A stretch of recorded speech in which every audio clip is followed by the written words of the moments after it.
La tulipomanie. Ce nom évoque sûrement quelque chose. C'est l'une des histoires financières les plus célèbres de tous les temps. Mais voilà. Et si tout ce qu'on croyait savoir était en fait faux? Aujourd'hui, on va démêler le vrai du faux et découvrir la vérité qui se cache derrière cette incroyable légende. Allez, on commence avec une anecdote célèbre. On est dans les années 1630, en Hollande. Imaginez un marin tranquille qui prend son petit déjeuner.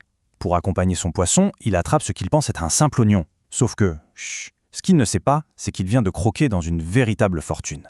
Voilà, c'est typiquement ce genre d'histoire, à la fois dramatique et un peu folle, qui a construit toute la légende de la tulipomanie. Bon, cette petite histoire du marin, ce n'est qu'un tout petit bout de la légende. L'histoire qu'on nous raconte, c'est celle d'un pays entier, les Pays-Bas, qui serait devenu complètement fou des tulipes. Une sorte de délire collectif qui a marqué l'histoire. Alors, pour bien comprendre comment une simple fleur a pu provoquer un tel séisme, il faut planter le décor. On est en plein siècle d'or néerlandais. À cette époque, Amsterdam, c'est un peu le Wall Street du XVIIe siècle. C'est le centre financier du monde. Et ce qui est intéressant, c'est que le pouvoir et l'argent n'appartiennent pas à la vieille noblesse, mais à des marchands, des gens qui ont pris des risques. C'était vraiment le terrain de jeu idéal pour que de nouvelles idées, y compris la spéculation, se développent. Et c'est dans ce contexte de richesse et d'innovation qu'arrive la tulipe. Ce n'est pas une fleur locale, attention. Elle vient de loin, d'Asie, elle est exotique, nouvelle. Et tout de suite, c'est le coup de foudre pour les classes aisées. Avoir des tulipes rares, ce n'était pas juste une question de jardinage, pas du tout. C'était un marqueur social ultra puissant. C'était la preuve qu'on avait de l'argent, du goût, qu'on était à la pointe. Et là, les choses s'emballent vraiment. En 1636, une idée va tout changer, l'invention des contrats à terme. Alors qu'est-ce que c'est? C'est simple. Au lieu de s'échanger les vraies bulbes de tulipes, les gens ont commencé à acheter et vendre des bouts de papier. Des promesses. En gros, on achetait le droit de recevoir un bulbe dans le futur. Et d'un coup, le marché est devenu complètement fou.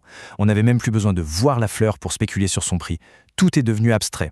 Et c'est là que les prix ont littéralement explosé. Et selon la légende, cette fièvre n'a épargné personne. Ce n'était plus seulement l'affaire des riches marchands, non. On dit que tout le monde s'y est mis. Les artisans, les commerçants, les ramoneurs, les gens auraient tout parié, leurs économies, leurs maisons même, avec une seule idée en tête. Devenir riche, et vite. L'idée de l'argent facile était partout.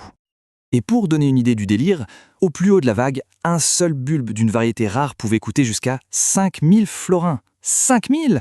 C'est juste une somme colossale pour l'époque. 5000 florins, qu'est-ce que ça représente? Eh bien c'est simple, c'était le prix d'une superbe maison sur les canaux d'Amsterdam. Une maison entière. Et pour comparer, un artisan qualifié, un charpentier par exemple, gagnait à peu près 250 florins par an. Faites le calcul, il lui fallait 20 ans de salaire pour s'acheter un seul bulbe. On marche sur la tête, c'est clair. Et forcément, de cette période, il nous reste des histoires complètement folles. On raconte qu'un brasseur aurait échangé sa brasserie, son gagne-pain, contre un seul bulbe. Ou encore l'histoire de ce botaniste qui, pour la science, a disséqué un bulbe rare et qui a fini en prison pour ça. Et bien sûr, notre fameux marin et son oignon hors de prix. Vrai ou pas, ces histoires ont vraiment cimenté l'idée d'une folie générale. Forcément, une histoire comme ça ne peut pas bien se terminer. Et comme toutes les bulles spéculatives, celle-ci a fini par éclater. D'un seul coup, en février 737, le château de cartes s'effondre. Et là, la légende nous dépeint un scénario catastrophe. Des ruines, des faillites par centaines, des familles sur la paille et une crise économique terrible. C'est la morale parfaite. L'histoire de la toute première bulle financière et de son crash monumental. Voilà, c'est une belle histoire, non? Une leçon de morale parfaite, peut-être un peu trop parfaite. Parce que la question qu'on doit se poser maintenant, c'est est-ce que tout ça est vraiment arrivé? Quand on ouvre les livres de contes et les archives de l'époque, l'histoire change pas mal. Cette histoire de la tulipomanie, on l'a entendue partout, dans les livres d'économie, les articles.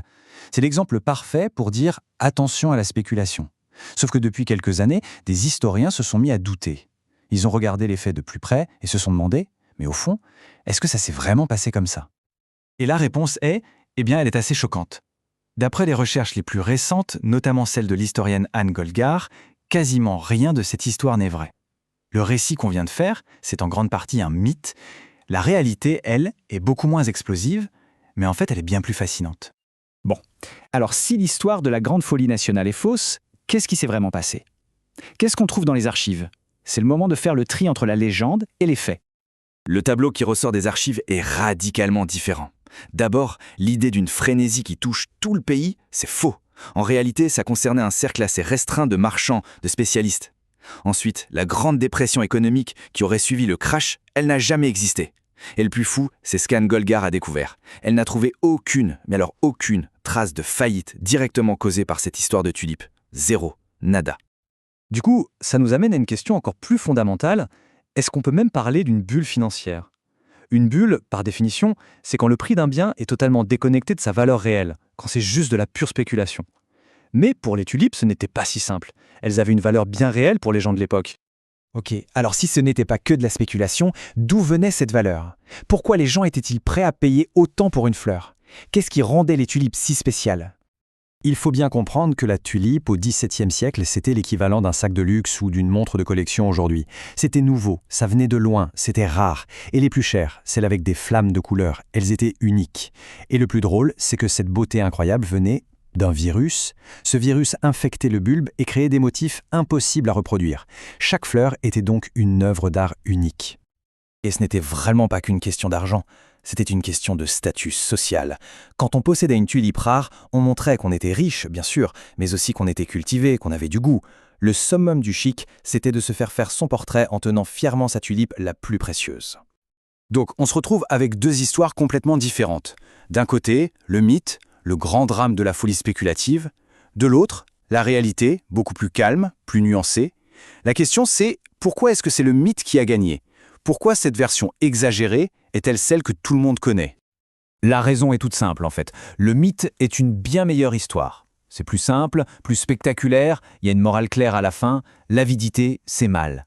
Cette version a été popularisée dans un livre à succès au XIXe siècle et depuis elle a été répétée, encore et encore, jusqu'à devenir la réalité officielle, éclipsant complètement la réalité qui est, avouons-le, un peu plus compliquée.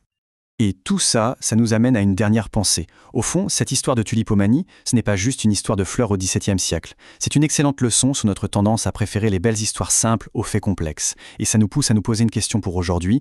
Parmi les grands récits économiques qu'on attend en ce moment, combien sont des mythes modernes? Combien sont des histoires un peu trop belles, un peu trop simples pour être tout à fait vraies?